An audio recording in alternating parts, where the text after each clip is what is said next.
Se da la circunstancia, si me lo permitís, que lo voy a mencionar los dos, en un concurso o en una deuda hay un deudor y un acreedor, pero aquí todos son deudores. ¿Cómo se ha generado esa deuda? Todos lo sabemos. Se emite dinero, por lo menos el Banco Central Europeo, emite dinero, que se lo presta a la banca a muy bajo dinero, el Estado con la famosa prima de riesgo emite una deuda pública que la compra la banca con el dinero que le damos todo a través de ese Banco Central. Entonces, a un tipo de interés, tú hablabas del 7%, cuando ellos el dinero se lo dan al 0%, al 0,5%, ¿no? Entonces ellos están comiéndose una deuda que después está en los fondos de pensiones. Todo me hace gracia a la gente que dice, tengo un fondo de pensiones, lo que tiene es deuda pública. Claro, lo que tiene es deuda pública, ¿no? Pero con mucha menos rentabilidad. Sí, pero no solo rentabilidad, sino es que no tiene nada, ¿no? No tiene nada, tiene fondo de pensiones, los grandes fondos de pensiones, ¿y qué tienen? Nada, tienen deuda pública, ¿no? Sí, entonces, pero perdona, esta si inmensa deuda pública, en su día la cobrará. Si tiene un fondo de pensiones, no. Esa es la diferencia. Esa es muy importante. ¿Quiénes son? Es entretenerlo y no tenerlo. Claro, ¿quiénes son aquí los deudores y los acreedores? Porque yo cuando tengo un concurso, cuando he tenido concurso, cuando ejercía de eso, vamos a hablar con los acreedores y tenemos que presentar una lista de los estos son los acreedores. Aquí los acreedores de los estados, de Estados Unidos, ¿quiénes son? ¿Quién tiene? ¿Los chinos, los japoneses? ¿Y quiénes? ¿Qué instituciones tienen? Porque los japoneses, por ejemplo, tienen la gran deuda pública suya, la tienen ellos. Por eso se pueden permitir una deuda pública que sea el 200 del PIB. Pero nosotros, que estamos al 100%, ¿quién tiene la deuda pública española? Los grandes bancos. Y los bancos quieren dar dinero, se lo hemos dado a nosotros, ¿no? Es un poco la gran perversión del sistema. O sea, nosotros mismos hemos hecho ricos a unos señores que nos han hecho pobres, nos han empobrecido, ¿no? Es un poquito la perversión, además de la deuda, ¿no? Sí, porque a su vez la deuda pública de España era escasa. Muy poca. O sea, en la eurozona y en España, desde el año 89, que empieza a 90, que empieza el Banco Central, el Banco de España a no financiar al Estado, desde ese año hasta aquí, si tú quitaras los intereses, lo que se llama el saldo primario, salvo 2 o 3 años, en el resto había superávit primario. ¿Por qué? Porque los gastos corrientes rara vez habían superado los ingresos. Ahora, ¿qué ocurre? Porque si tú tienes un gasto corriente superior a los ingresos un año por alguna circunstancia y te tienes que endeudar a un tipo de interés de mercado, entonces ya empiezas a generar la deuda.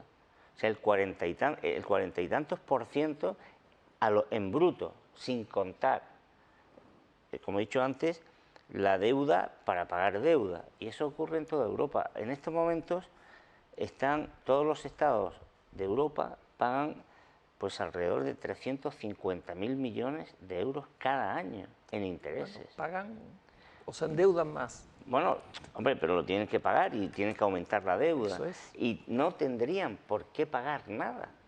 O sea, si la deuda española, por gastos corrientes mayores a ingresos corrientes, de un Estado que a veces ha malgastado mal, ¿vale? Correcto, que encima ocasionalmente vamos a dar por hecho que ha gastado mal, ¿vale?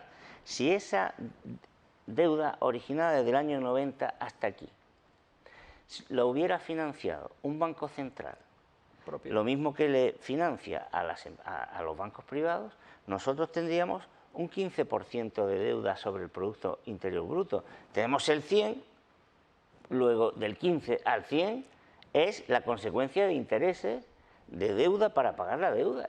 Y en Francia, hace unos meses leía un informe, no el 15, el 4. Es tremendo. Es que es una barbaridad, tenemos, ¿no? Varios programas, tenemos que ir terminando este programa.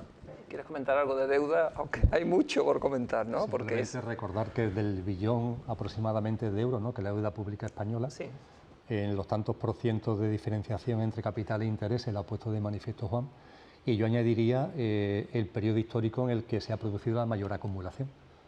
Desde el punto de vista de los presupuestos del Estado, 2006, 2007, por ejemplo, se cierran con superávit. Sí, contando intereses. Contando intereses se cierran con superávit. Y es a partir del 2008, la famosa crisis financiera, la famosa desviación de recursos públicos a la banca privada, cuando se invierte por completo y ya no ha tenido marcha atrás, ¿no? no recuerdo bien la cifra, pero algo así como 20.000, 25.000 millones en negativos de euros en el año 2008, 70.000 millones en el año 2009, 90.000 millones en el año 2010 y a partir de ahí ya entramos en esa espiral de 100.000 millones anuales en el 11, en el 12 y en el 13, con lo que la mayor parte de ese billón que hay, aparte de proceder de intereses, también está acumulado en un periodo histórico muy concreto que coincide con la famosa crisis.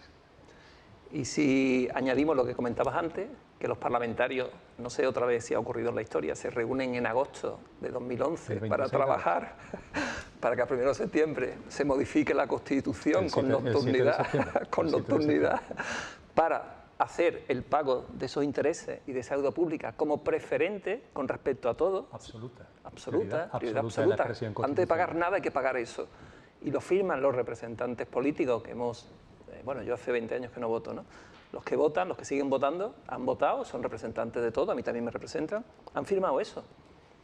Es decir, que le dan el visto bueno a todo esto que estamos hablando, ¿no? Bueno. Sobre el hecho de que los representantes políticos representan a los que se abstienen, no estoy de acuerdo. ¿No? Pero eso ya aparecerá en otro programa, bueno, no estoy de acuerdo. Tenemos mucho que compartir, os quiero dar las gracias, muchísimas gracias por compartir. Muchísimas gracias a todos por escucharnos y continuaremos. Tenemos muchos temas por qué tratar todavía. Gracias. Hasta pronto. Despató.